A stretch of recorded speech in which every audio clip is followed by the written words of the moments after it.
I received a call saying my uncle passed away. Freak accident on the road. This upset me a great deal since he was like a father to me. They told me the funeral was to be held in a week. I took some time off from work and made arrangements to travel back to my hometown. That was until the biggest storm of the century hit the city. All the roads were flooded and flights were being cancelled. But I'll be damned if I let this stop me from paying respects to the man who basically raised me. So I decided to travel on foot. The problem was, I had to go through a goddamn cave infested with Zubats and their extended family. Needless to say, I did not look forward to it. I made sure to buy tons of Repel for the trip. When I arrived at the mouth of the cave, I sprayed 2 bottles of Repel, braced myself and went inside. But as soon as I stepped forward, a Zubat came scurrying towards me while it screeched with its awful mouth. I winded up and threw the empty Repel bottle in my hand. That seemed to work better than the Repel itself. Then I took another step forward and a colony of Zubats came flying out of every crevice. I shielded myself as I took cover behind a boulder. I picked up a rock and threw it at a cloud of rats in mid-flight, but it proved pointless. I took out another Repel, but it was snatched out of my hands by a goddamn Golbat. So I ran. I swatted a dozen Zubats in my way with my bare hands.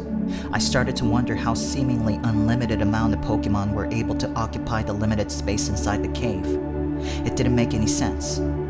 I felt my grip on reality beginning to loosen. The madness slowly crept inside me. Then I remembered why I was here.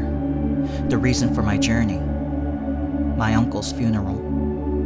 I slapped my face to psych myself and moved forward. I took out an extra Repel and a lighter, used it to ignite the chemical spray and burn the creatures in my path. So many dead Zubats, and yet still so many alive. Days passed. I was beginning to lose hope. I ran out of Repels and food was scarce. I started eating the dead Zubats for sustenance. At this point, I was more Zubat than man. I was becoming the very thing that I loathed. Then I saw it. The end of my journey. I crawled towards the exit and felt the cold air and rain on my face. I did it. I finally made it out of the godforsaken cave. I ran towards the bridge to make my way out of the city. Then my heart sank. The bridge collapsed during the storm. I couldn't believe it. I started to laugh. Then I cried. I apologized to my uncle. I failed him. Then I had a thought. There was still a way for me to see my uncle. I looked below at the raging current beneath the broken bridge. I braced myself and took a leap. Here I come, Uncle. Here I come. I'm Curious George Lucas, and this has been another episode of Pokemon Phax. Stay tuned for more factual Pokemon facts. Have a wonderful Pokemon day.